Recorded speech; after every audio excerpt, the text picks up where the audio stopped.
Il y a deux mondes qui se rencontrent. On a vraiment le monde du PC portable, de la bureautique familiale, et on a de l'autre côté le monde du gamer qui commence un petit peu à arriver doucement avec cette machine. C'est pour moi une machine qui est vraiment...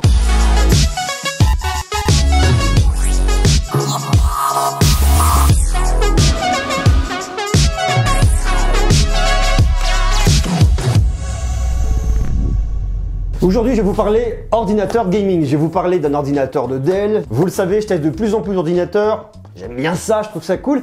Et j'ai testé il n'y a pas très longtemps un ordinateur de Dell, enfin deux ordinateurs, c'est les XPS 15 pouces. Là, on est dans toute autre chose. On est dans le Dell 15 pouces.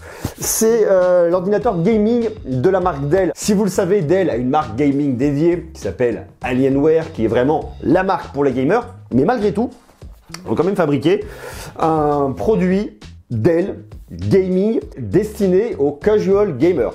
Casual gamer. L'idée, c'est vraiment de séduire les personnes qui vont jouer occasionnellement, qui aiment bien jouer, mais qui ne veulent pas forcément acheter un PC gaming dédié et puis vraiment connoté gaming. Alors, on va faire un tour de ce PC. Vous allez voir, il a vraiment des points très positifs. Il a aussi quelques points un peu négatifs. On ne peut pas tout avoir parce que c'est une bécane qui est très bien placée en termes de tarifs. En termes de design, c'est vraiment un mélange entre un ordinateur classique et un ordinateur de gaming. Ce qui nous permet vraiment de repérer que c'est une bécane de gaming. Déjà, vous avez un logo rouge, ici, Dell. Ça, pour le coup, ça change. Vous avez ici des grandes grilles de ventilation. On est un petit peu dans les codes du gaming, également à l'avant. Mais malgré tout, on pourrait le prendre pour un PC un petit peu plus standard.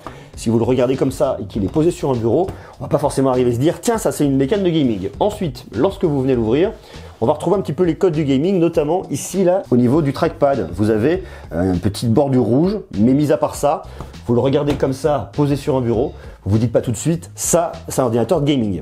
Vous avez ici une webcam en HD 720p. Vous retrouvez un clavier qui fonctionne bien, mais qui n'est pas non plus complètement dingue. Ici, un pavé numérique, forcément, ordinateur de gaming oblige. Et votre trackpad qui est situé là. La position du trackpad peut vraiment être, à mon avis, là-dessus, un point négatif parce que il est vraiment trop décalé sur la gauche par rapport à l'ensemble du clavier pour être vraiment aligné avec cette partie utile-là par rapport au pavé numérique. Ce qui fait que moi, je suis tout en train d'appuyer sur la partie gauche, pas sur la partie droite. Ça, c'est un petit peu un point de regret, en tout cas, au niveau du clavier. Je l'aurais quand même centré davantage.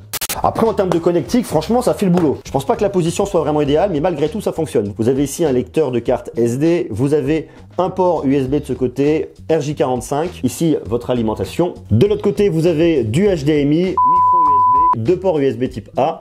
Et ici, vous avez une prise casque micro qui fonctionne très bien. Le design est pas mal et c'est vraiment ça qui est intéressant parce qu'on se retrouve avec un PC qui est vraiment à mi-chemin entre le PC de gaming, le PC portable standard. Donc on voit très bien que là-dessus Dell va pas cibler les hardcore gamers, les personnes qui veulent vraiment jouer énormément à des jeux. Pour ces personnes-là, Dell a sa marque Alienware qui sera vraiment destinée aux hardcore gamers. Là, vous êtes sur une machine polyvalente. Dès lors que vous aimez jouer, vous voulez jouer à des jeux, mais pas tout le temps. Vous voulez aussi faire de la bureautique, du multimédia. Vous êtes sur une utilisation un petit peu, je dirais 50-50. Cette machine-là est faite pour vous. On a un écran 15,6 pouces Full HD 1920 par 1080. C'est une dalle IPS, c'est du LCD. Il fonctionne pas trop mal, mais c'est pas ce qu'il y a de mieux. Ce que je peux lui reprocher, c'est qu'il n'est pas assez lumineux. Là, j'ai poussé la luminosité à fond. Et si vous comparez à côté d'autres bécanes, c'est pas complètement ça. En fonction des conditions de luminosité que vous avez dans votre pièce, de lumière ambiante, vous allez galérer un petit peu. Si vous êtes comme moi, là, dans une pièce fermée ou alors avec une fenêtre ouverte, vous trouvez votre position très facilement. Si par contre, vous êtes dans un endroit qui est extrêmement lumineux, très grosse luminosité intérieure ou alors carrément à l'extérieur, plein été, ça va être vraiment limite, ça va être un petit peu ça, un point de regret sur cette bécane. Mais une fois de plus, lorsque vous êtes dans une pièce où la lumière est maîtrisée, ça fera parfaitement l'affaire. Au niveau graphique, c'est franchement pas mal du tout. Vous avez une Nvidia GeForce GTX 1060 Max Q Design qui fonctionne plutôt pas mal. Alors, on aurait pu aller plus loin, mais une fois de plus, on est sur une bécane pour les casual gamers. On aurait pu avoir une 1070 ou carrément une 1080, mais bon, sur une machine comme ça, ça va très bien et ça permet surtout à Dell de vous sortir un tarif très intéressant. En termes de performance, ça fonctionne aussi très bien. Vous avez un Intel Core i5 de 8e génération. Vous pouvez l'upgrader jusqu'à un Intel Core i7. Ça fait l'affaire, ça fonctionne très bien. Vous avez 8 Go de RAM, vous pouvez le monter jusqu'à 16 Go de RAM, mais moi je l'ai beaucoup utilisé avec un casque de réalité virtuelle Dell et croyez-moi, ça fonctionne plutôt pas mal. Ça là, hop, alors j'ai toujours l'air un peu bête quand je le prends comme ça. Avec les contrôleurs, vous faites de la VR. Franchement, c'est hyper fluide, ça fonctionne super bien.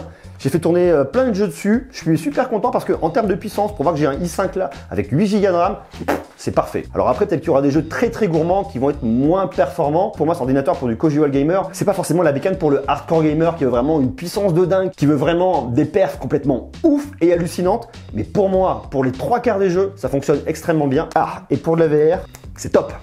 Et maintenant, côté stockage, le mieux c'est de prendre un SSD. SSD 128 Go, SSD 256 Go.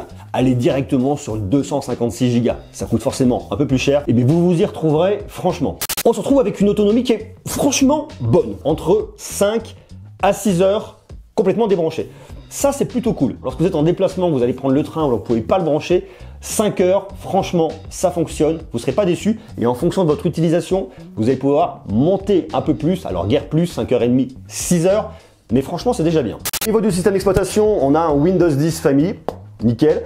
Et vous pouvez également l'avoir avec Linux si ça vous intéresse. La partie audio est ok, mais pas complètement folle. Vous avez des haut-parleurs qui sont situés juste là. Juste ici, devant, cachés là. Si ça vaut le coup, oui ou non. Là, le son est poussé à fond. Voilà, il y a du son. C'est pas extrêmement fort. Et puis, la qualité, c'est un son qui est un petit peu médium. On pourrait s'attendre à avoir un truc un peu plus performant. Là-dessus, une fois de plus, Dell a fait des choix pour avoir de la puissance et va à l'économie sur certains postes. Si vous voulez vraiment un ordinateur de gaming qui vous permet d'avoir un son qui est vraiment bien, je vous conseille de monter en gamme, d'aller sur les Alienware. Point positif également, c'est pas une bécane qui va chauffer. Lorsque vous lui mettez des grandes sessions de jeu, il va pas se mettre à chauffer, ça c'est plutôt cool. Alors par contre, les ventilateurs, lorsqu'ils partent, vous les entendez. Ça me paraît assez normal. On sent qu'il y a vraiment une diffusion de la chaleur qui est complètement maîtrisée sur cette machine-là. Ça c'est aussi un point qui est plutôt cool. Il n'est pas particulièrement bruyant non plus. On entend les ventilateurs, c'est normal. Il faut réguler la température à l'intérieur, mais c'est pas hallucinant. Au final, pour moi, cette machine, c'est un excellent rapport qualité-prix. Parce que, comme je vous le disais, c'est pas une machine qui va se destiner aux personnes qui jouent énormément et qui ont besoin de besoins vraiment très spécifiques et des choses pour avoir de la puissance et pour avoir une vraie machine connotée gaming.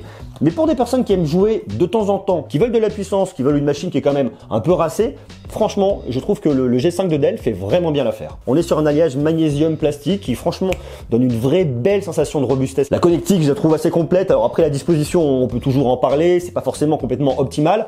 Néanmoins, vous avez tout ce qu'il faut dessus. Maintenant, ce qui me dérange là-dessus, c'est la luminosité qui est pas optimale, le son qui est pas ouf. En règle générale, on va jouer avec un casque, donc bon, ça éventuellement on peut s'en passer. La position du trackpad est pas terrible, le fait qu'elle soit vraiment décalée sur la gauche, alors c'est probablement une question d'habitude parce que cette machine, je l'ai utilisée pendant un certain temps, mais c'est pas mon ordinateur principal.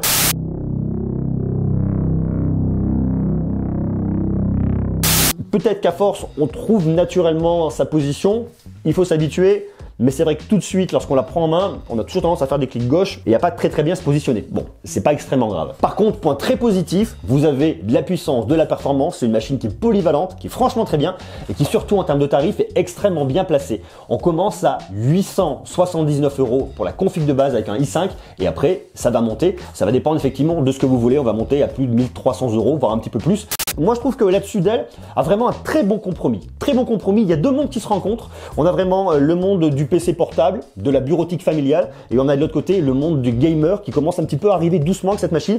C'est pour moi une machine qui est vraiment idéale pour faire un premier pas dans le monde du gaming, sans forcément vouloir sauter le pas directement. Excellent rapport qualité-prix, pas très cher, bien positionné, robuste. Je vous le conseille, je le trouve vraiment bien. Et puis je vous le dis, moi ce que je vous conseille avec, je sais pas alors si vous aimez ou pas, mais si vous aimez de la VR, vous prenez un casque de réalité virtuelle de Dell avec, vous prenez les contrôleurs. Pour moi, la sensation est complètement ouf. J'adore la VR. C'est pas le but de cette vidéo aujourd'hui, mais j'en parle un petit peu. J'adore la VR. Je trouve que ce casque de Dell fonctionne plutôt pas mal. Je me souviens plus des specs. Je crois qu'on est en 1440 par 1440 sur chaque œil. Et vous le faites marcher avec une machine comme ça, vous serez pas déçu. Pour faire également un premier pas dans le monde du gaming en réalité virtuelle, c'est plutôt cool et c'est assez bluffant. Dites-moi vous ce que vous en pensez en commentaire. Est-ce que vous êtes gamer? Est-ce que cette machine, vous la connaissez? Est-ce qu'elle vous tente? Est-ce qu'elle peut vous tenter? Est-ce que vous l'avez? Est-ce que vous avez des Alienware? Est-ce que vous avez des produits de Dell? Et qu'est-ce que vous pensez de tout ça? Voilà, vous marquez tout ça en commentaire. On continue à parler de bécane, d'ordinateur. Je vous invite à aller consulter ma playlist pour essayer de trouver la bécane qui vous correspond. Et puis on reste connecté. Je vous embrasse, soyez sages et à très bientôt. Ciao.